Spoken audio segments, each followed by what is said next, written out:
Gracias le damos una vez más a nuestro Padre Celestial en esta mañana por esta grandiosa oportunidad de seguirle alabando en espíritu y en verdad, y vamos a proseguir con el estudio de la palabra de Dios, el sermón de esta mañana, intitulado El fuego nunca se apagará.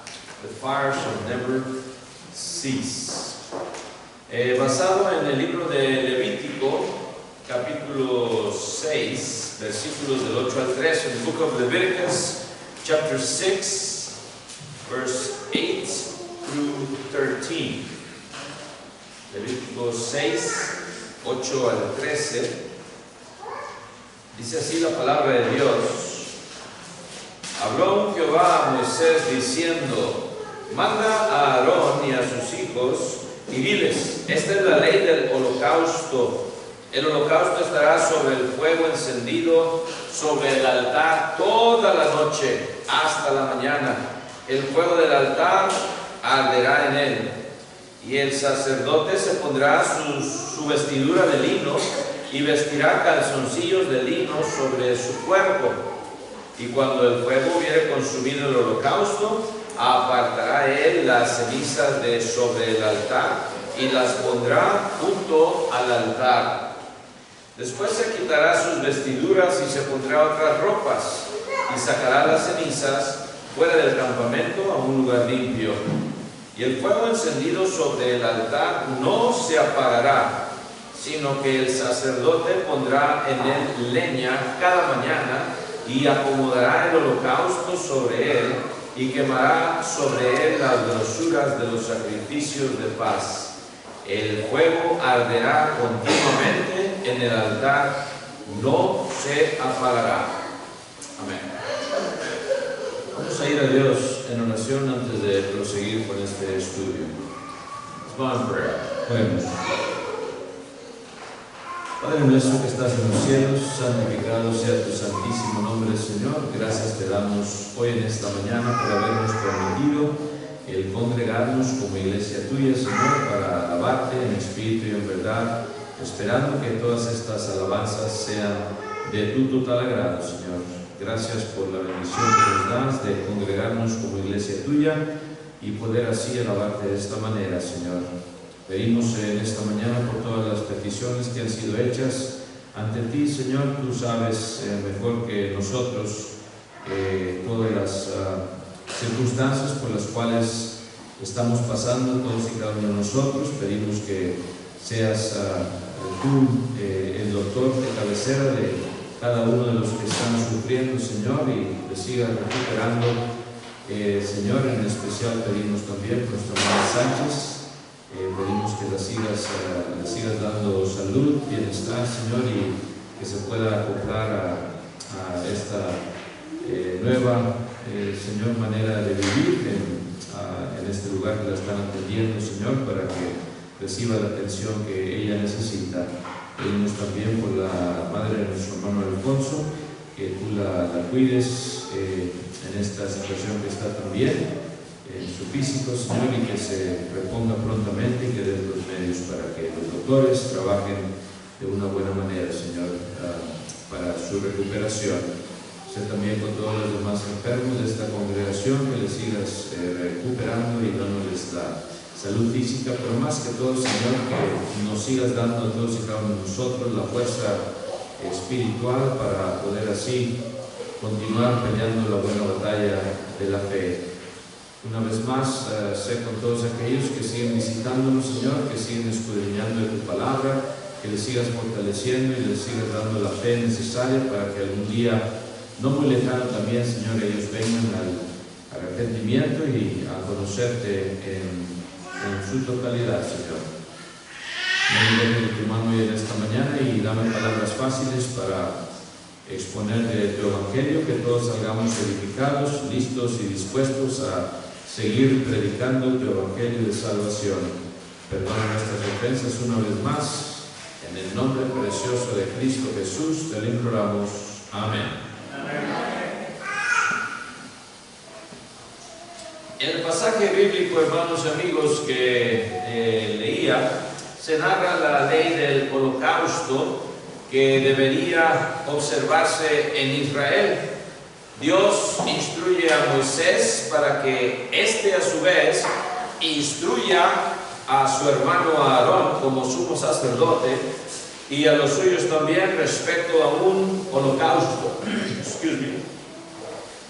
que debería haber siempre sobre el altar de Dios. Y vamos a notar, hermanos, estas cosas acerca del altar del holocausto, de este fuego que nunca debería de apagarse. Primeramente vamos a ver, hermanos y amigos, la importancia del altar, the importance of the altar. La palabra altar, como ya hemos dicho muchas veces, significa un lugar de encuentro. Se refiere al sitio donde el hombre y Dios se encuentran. Y el holocausto debía ofrecerse sobre el altar, únicamente allí. Ahí se iba a encontrar Dios con el pueblo de Israel de esta manera, y este holocausto iba a ser en propiciación. Ahí únicamente debía de ofrecerse el holocausto. Ningún sacrificio era agradable a Dios a menos que fuese ofrecido sobre el sitio estipulado por Dios. No era donde le daba la gana al sacerdote ofrecer los sacrificios. Era lo que Dios decía en dónde y cómo se hiciese también. El altar era el centro de la religión hebrea en el Antiguo Testamento. Para nosotros el centro de nuestra alabanza, ya lo sabemos, es esta cena del Señor Jesucristo que Él instituye. En el Antiguo Testamento, sin embargo, era el altar y los holocaustos que se ofrecían allí. Cuando el profeta Elías desafió, si ustedes se acuerdan, también a los profetas de Baal, allá en Primera de Reyes capítulo 18 versículo 30, 1 Kings chapter 18 verse 30, nos dice la palabra de Dios que Él reedificó el altar de Dios que se encontraba destruido. Vamos a leerlo ahí, Primera de Reyes 18:30, 1 Kings 18:30. Dice así la palabra de Dios. Dice: entonces dijo Elías a todo el pueblo: acercaos a mí. Y todo el pueblo se le acercó. Y dice: y él arregló el altar de Jehová que estaba arruinado. Eran 450 profetas de Baal y uno solo profeta de Dios. Y él, hermanos, lo primero que hizo antes de probar quién era el Dios Todopoderoso, cuando Dios iba a demostrar su poder, tiene él que arreglar ese altar de Jehová. Estaba arruinado, dice allí.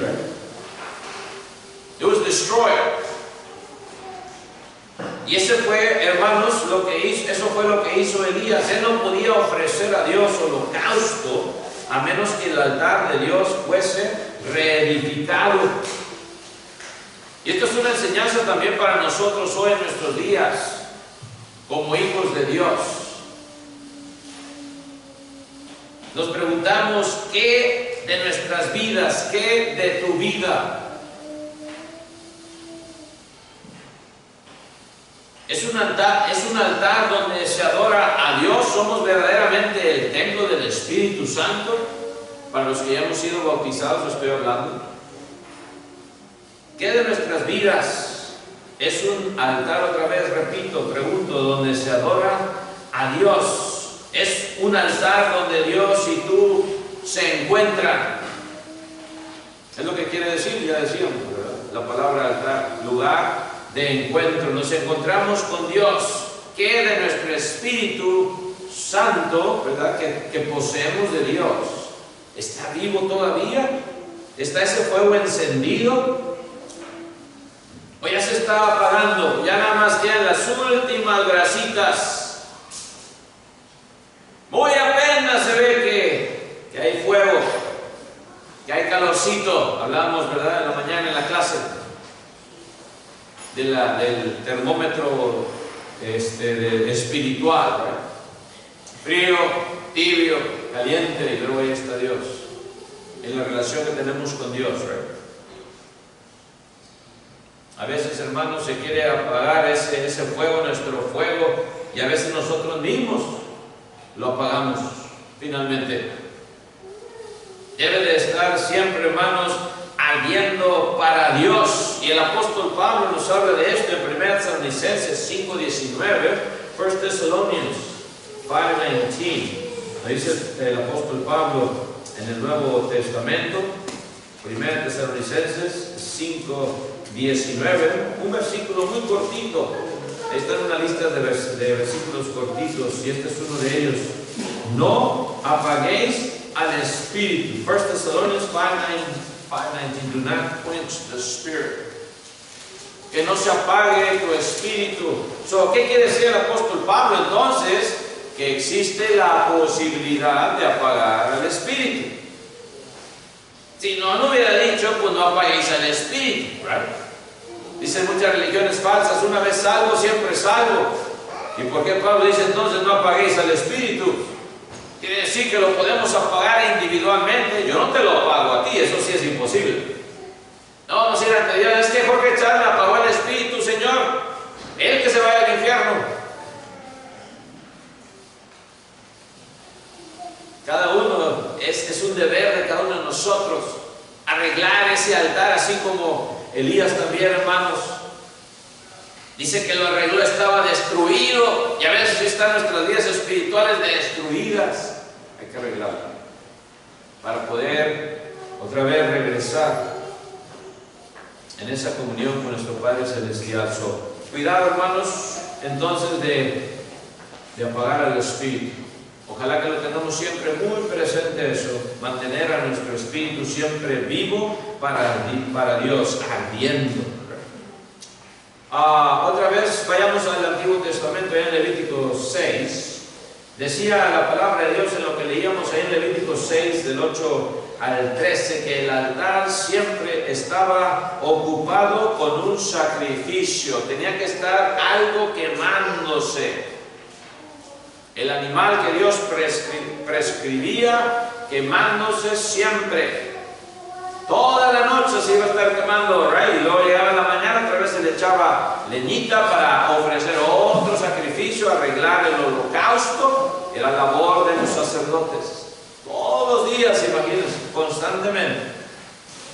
Todas las tardes leíamos, cuando el sol se ponía, se ofrecía un holocausto a Dios sobre el altar. Holocausto que duraba otra vez, como decía, toda la noche hasta el día siguiente. Todas las mañanas un nuevo holocausto era puesto sobre el altar, y de esta manera mañana y noche siempre había algo sobre el altar de Dios. Eso era la ley judía, la ley levítica para el pueblo israelita. Y qué hermosa enseñanza. Así debe de ser la vida del cristiano, todos y cada uno de nosotros, que ya hemos obedecido ese plan de salvación. Así debe de ser. Siempre debe de haber ocupación en las cosas de Dios. Siempre estar envueltos, no alejarnos, que no nos enfriemos. Pablo exhortó, hermanos, allá en Filipenses 2:12, Philippians 2:12, dice el apóstol Pablo, la carta a los Filipos, a los hermanos de Filipo, dice: por tanto, amados míos, como siempre habéis obedecido, no como en mi presencia solamente, sino mucho más ahora en mi ausencia. Y luego les dice estas palabras que siempre deben de estar en nuestras mentes y en nuestros corazones. Dice el apóstol Pablo que: ocupaos en vuestra salvación con temor y temblor. ¿Ven ustedes ahí? Otra recomendación. Yo no me puedo ocupar de tu salvación, hermano, hermana. Sí, te puedo exhortar, te puedo animar, te puedo, ¿verdad?, darte un buen abrazo, pero últimamente es tu deber ocuparte de tu salvación individualmente hablando. Todos los que hemos sido bautizados tenemos esa responsabilidad, y se lo hacemos ver a nuestros hijos e hijas. Hijo, hija, acuérdate del compromiso que tienes con Dios siempre, que no se te olvide, que eso sea tu prioridad en tu vida, no como el mundo, ¿right? muchas prioridades por donde quiera, menos buscar a Dios. Siempre debe de haber algo ardiendo, ocupación en las cosas de Dios, y por eso dice ocupados en vuestra salvación. Y luego dice, ¿cómo? Con temor y temblor. Con temor a Dios, le amamos, queremos hacer su voluntad. Si me amáis, dice Juan 14, 15, ¿qué? Si me amáis, guardad mis mandamientos. Ahí demostramos a Dios que le amamos, ocupándonos en nuestra salvación. ¿Qué nos preocupa más? ¿Queremos ser salvos en realidad? Really want to be saved is the question, right? Nos preguntamos, ¿queremos esa corona de vida eterna? ¿Realmente? ¿Qué más nos preocupa? ¿Nuestra salvación o las cosas del mundo? ¿Servir a Dios o nuestro jefe? No, es que si no me corren, hermano, sí, pero le estás poniendo mucho tiempo a tu trabajo, a tu escuela o lo que sea, y a Dios lo estás dejando en último lugar. ¿Servir a Dios o nuestro jefe? ¿Quién es tu jefe? Ojalá que sea siempre Cristo, ¿verdad? Ojalá que sea siempre Dios, y que le hagamos entender eso a nuestros hijos e hijas. A Dios se le teme de esta manera, hijo, hija. Él es el número uno en tu vida, no nosotros como tus padres. Para el jefe, a veces sí lo que diga el jefe, ¿verdad? Pero para servir a la iglesia, a veces tengo tiempo. Y otra vez nada más un énfasis, ¿verdad? Del trabajo, hay muchas otras cosas, los deportes, la escuela, etcétera, etcétera, nuestros entretenimientos, ahí sí tenemos tiempo, ¿verdad? Para hacer muchas cosas, para divertirnos, pero para darle la alabanza que Dios se merece, a veces fallamos.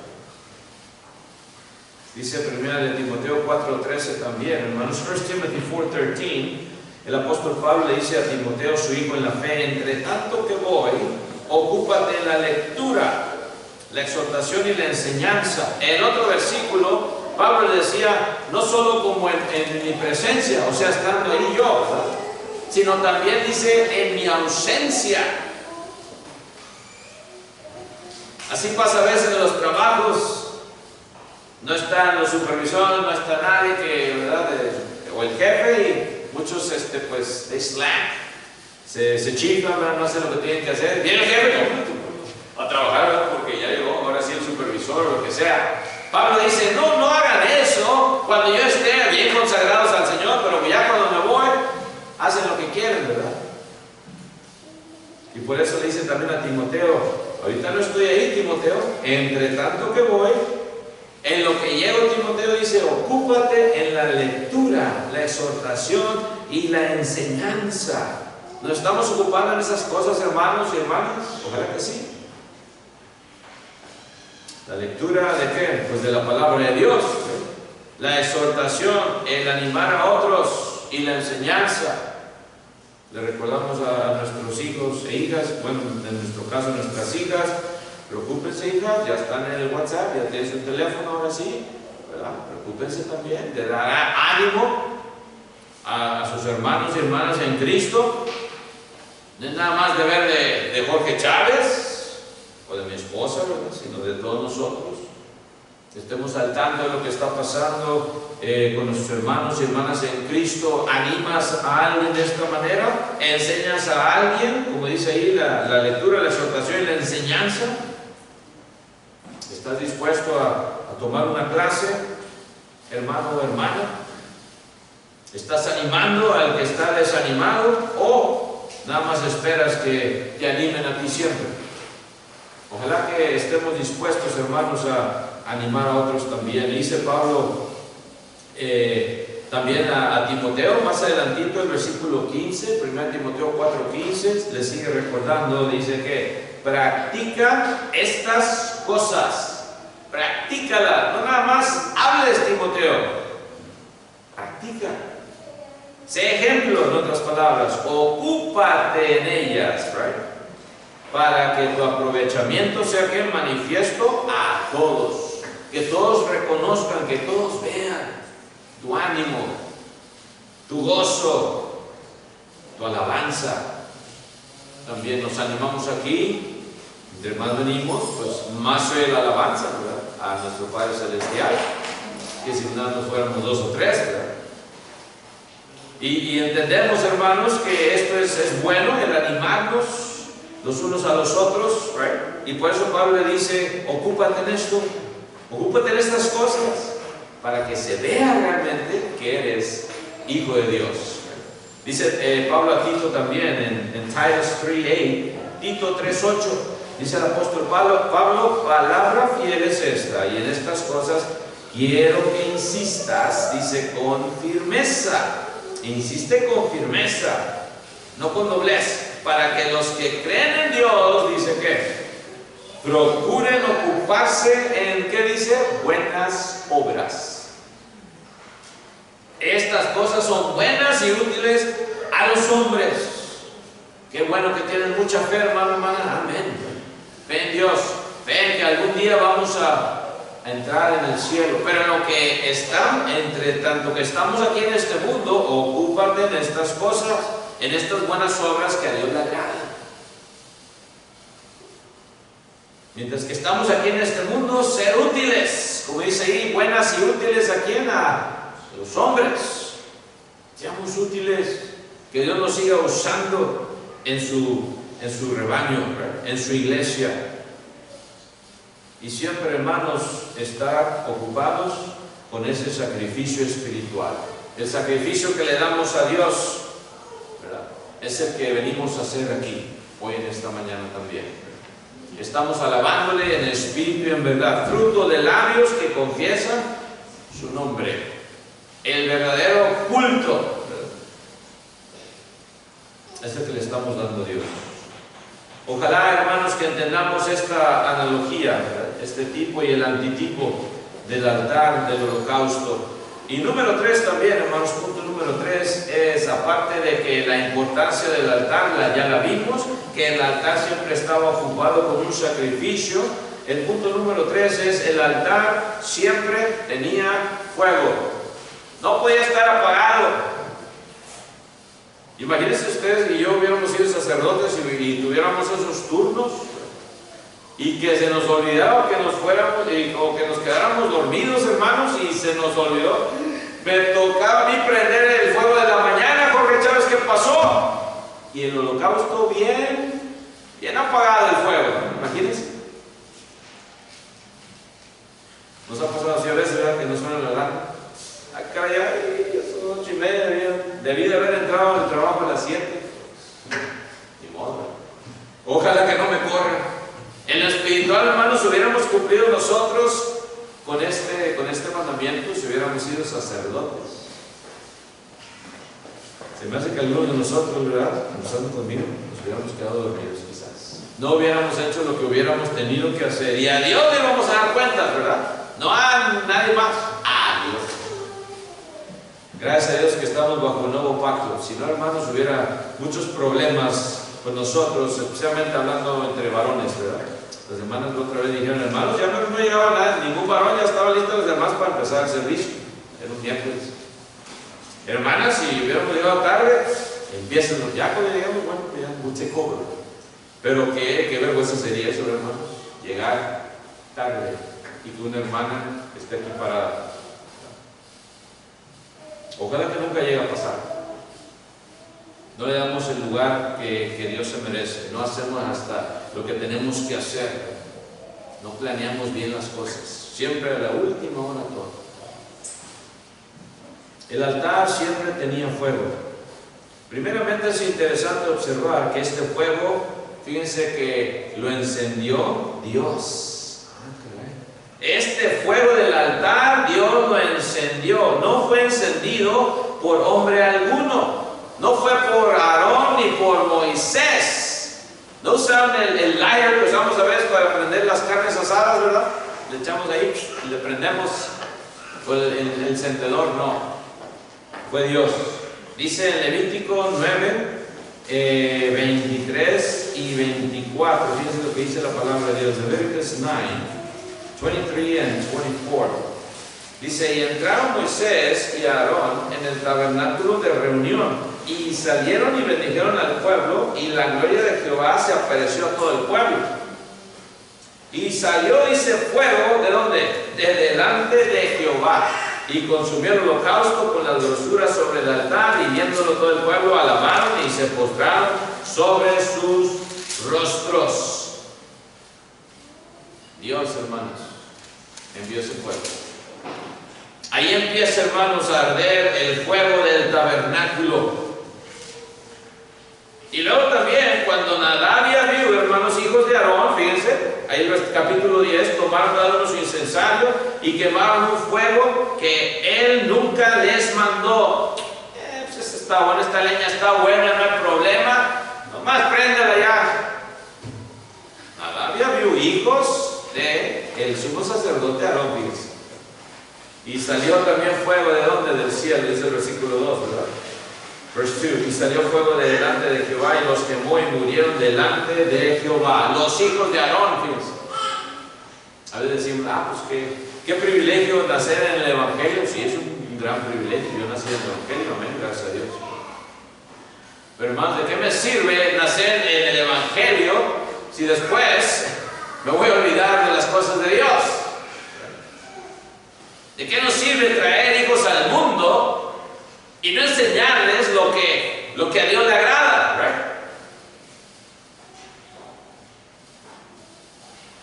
Más cuando están pequeñitos y desaprovechamos esa oportunidad de instruirles, de disciplinarlos en el temor al Señor. Nadab y Abiú, hermanos, murieron también. Pero bueno, otro punto aparte. En este caso estamos enfatizando que Dios empezó este fuego. Dios encendió el fuego del holocausto. Y nosotros también, hermanos, cuando somos bautizados en las aguas del bautismo, Dios te da de ese Espíritu Santo, de su Espíritu, y ahí empieza el fuego a arder. Y tienes ese Espíritu Santo en ti, tú eres el templo del Espíritu Santo y empieza a arder. Y es responsabilidad tuya, individual, de mantenerlo prendido, mantener esa llama prendida. Dios inició este fuego en el Antiguo Testamento. Era responsabilidad del pueblo preservarlo, de los sacerdotes. Ustedes presérvenlo. Ya empezó a arder. Por eso leíamos ahí en 1 Tesalonicenses 5:19, lo que leíamos: no apaguéis al Espíritu. No apaguéis al Espíritu. Yo no te voy a poder revivir, hermano Chávez, ayúdame. ¿Qué puedo hacer si ya se murió tu espíritu? ¿Qué puedo hacer si ya como Sansón? ¿Se acuerdan cuando Sansón, él pensó otra vez la tercera vez? No, va a ser lo mismo, voy a escaparme y oye, ¿qué pasó aquí? Ya no puedo, ya no tengo fuerzas. Y dice, no sabía que Dios ya se había apartado de él. Ya no estaba Dios. Ojalá que nunca llegue ese momento, hermano y hermana, en nuestras vidas. Cuando Elías también desafió a los profetas de Baal, regresemos allá a 1 de Reyes 18, 1 Kings 18:38. Cuando él los desafió a estos 450 hombres profetas de Baal, el profeta hizo los preparativos también, pero el fuego, ¿quién lo envió? El fuego lo envió Dios también, ¿verdad? Lo envió Dios. Cuando él estaba haciendo y construyendo otra vez el altar, reconstruyéndolo, Dios iba a ser el que iba a mandar el fuego para probar quién era el Todopoderoso, el gran yo soy.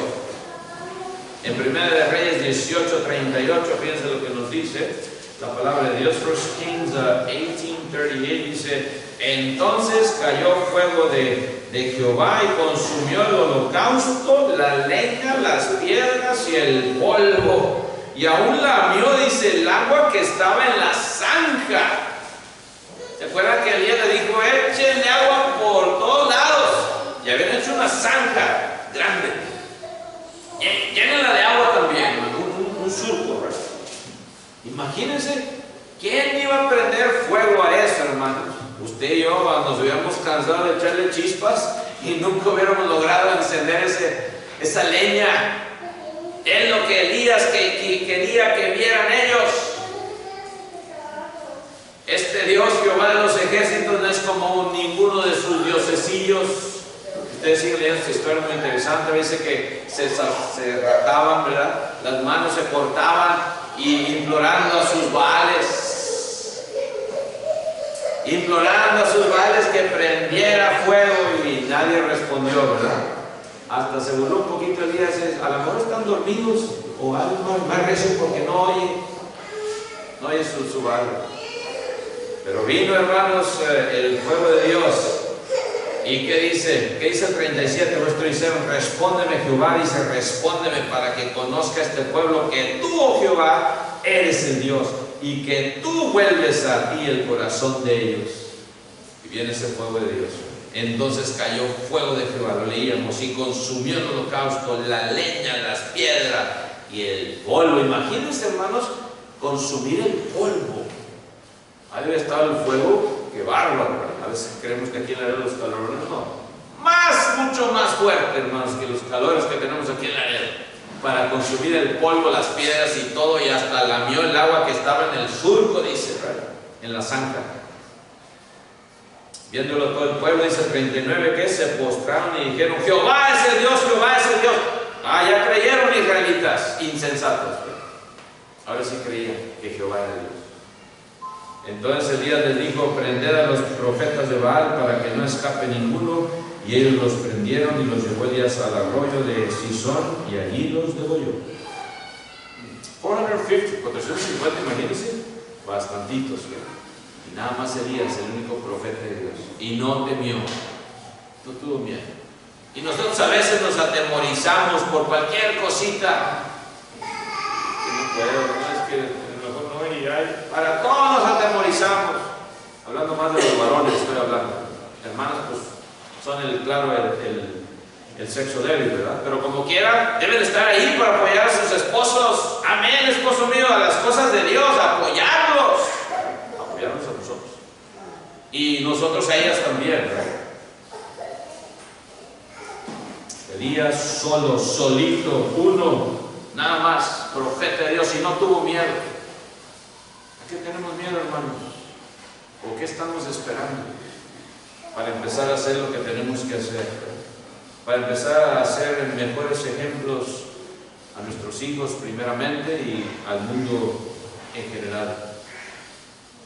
El fuego es el símbolo, hermanos, de la consagración y fervor constante del cristiano. Constante, no de vez en cuando, no tibieza como veíamos en la clase. Constantemente, a través de los años siempre repetimos lo mismo. Sí, ha habido muchos hermanos, muchas juntas que hemos tenido y muchos buenos pensamientos y planes, y a última hora, desgraciadamente, ¿verdad? ¿Dónde están? ¿Dónde están todos los que tenían esos planes? ¿Verdad? Ojalá que sea algo constante en tu vida, hermano, hermana, también ese fuego que llevamos por dentro. El día de Pentecostés nos acordamos del principio de la iglesia en Hechos 2:3, Acts 2:3. El Espíritu Santo se manifestó como, dice, como lenguas de fuego se les aparecieron individualmente, right? A los apóstoles, a los discípulos. Se les aparecieron lenguas repartidas como de fuego a cada uno de ellos y empezó, hermanos, la predicación del Evangelio. Empezó, hermanos, con ese fuego del Espíritu Santo. Como Cristo les promete, va a venir ese Espíritu Santo, ese Consolador, el que les va a enseñar todas las cosas. Pablo exhortó a Timoteo también, hermanos, diciéndole ahí en 2 de Timoteo, capítulo 1, versículo 6, 2 Timothy 1:6. ¿Qué le dice Pablo a Timoteo? Por eso terminamos. Dice así la palabra de Dios, 2 de Timoteo 1:6, por lo cual te aconsejo que avives el fuego del don de Dios que está en ti por la imposición de mis manos. Solo los apóstoles podían imponer las manos, ya hemos estudiado mucho de ello. Solo los apóstoles podían dar dones espirituales también de tipo milagroso. Y en este caso, hermanos, Pablo le está recordando, te aconsejo, Timoteo. Él está diciendo, te ordeno, Timoteo, no, te aconsejo. te aconsejo que avives el fuego del don de Dios que está en ti. Y si le está diciendo a Timoteo que lo avivara, está diciéndole porque él reconocía quizás que a lo mejor Timoteo también estaba un poquillo débil por ahí, ¿verdad? Si acaso te está pasando esto, Timoteo, avívalo. Avívalo. No dejes que Satanás te meta cosas en tu mente para que pares de hacer lo que tienes que hacer, para que te detenga en tu carrera espiritual, ¿verdad? Avívalo, el fuego del don de Dios que está en ti por la imposición de mis manos. Había muchos dones, hermanos, de la predicación, de la profecía, etcétera, etcétera. En este caso, hermanos, según, ¿verdad?, los que estudiamos, implicaba el que siguieses la predicación del Evangelio, que sigas enseñando, exhortando. Y por eso fue de gran ayuda a Timoteo, no nada más Timoteo, también Tito, por donde quiera contaba Pablo con ellos, mi hijo en la fe, Timoteo, Tito también mi colaborador, y muchos otros más. Pero contaba con ellos para que estableciesen también ancianos, para que la iglesia, hermanos, creciera de una manera como debe de crecer en su organización. ¿Qué es avivar? Nos preguntamos. Bueno, cuando estamos haciendo, ¿verdad?, la carne y tenemos la leña, le soplamos. Acabo de comprar uno de esos sopladores del tiempo de allá de 1836, ¿verdad? Es como de un metro, ¿verdad?, de fierro, y pues ahí lo agarran uno. Y así no tienes que estar ahogando tú con el humo, ¿verdad? Está como el metro así ya. Le echas y no me empieza el carbón o la leña, prender otra vez, ¿verdad? Eso es avivar el fuego. Así también en lo espiritual, ¿cómo nos avivamos? Pues teniendo esta comunión como cuerpo de Cristo, gran parte del avivamiento, ¿verdad? Exhortándonos los unos a los otros, no nos apartemos, hermanos, de la comunión con la iglesia. Tú solo allá en tu hogar no es lo mismo que venir a alabar a Dios. Anímate a ti mismo también, anima a otros a seguir adelante. Hermano, hermana, adelante, no los hemos visto. ¿Qué pasó, hermano, hermana? ¿Qué está pasando? No le pregunte, oye, hermano Chávez, ¿no sabe de las hermanas? ¿Ah, ustedes no tienen teléfonos, hermanos? ¿O no funciona la lata? Ya debemos de tener todos los teléfonos de todos, ¿verdad?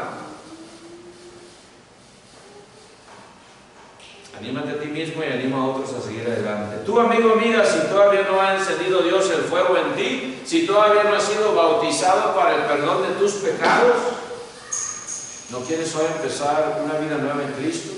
¿No quieres que Él te dé de ese don del Espíritu Santo para que empieces a entender de qué se trata ser un hijo o una hija de Dios adoptivo? Dios te puede conceder hoy este deseo. Si tú ya lo tienes en tu corazón, lo puede convertir en realidad, está en ti. Cantaremos un himno de invitación, puestos de pie los que podamos hacerlo así. Hoy en esta mañana te esperamos. No lo dejes para mañana. Mañana puede ser muy tarde. Que el Señor les bendiga. Tendremos un himno, puestos de pie los que podamos hacerlo así. God bless you all.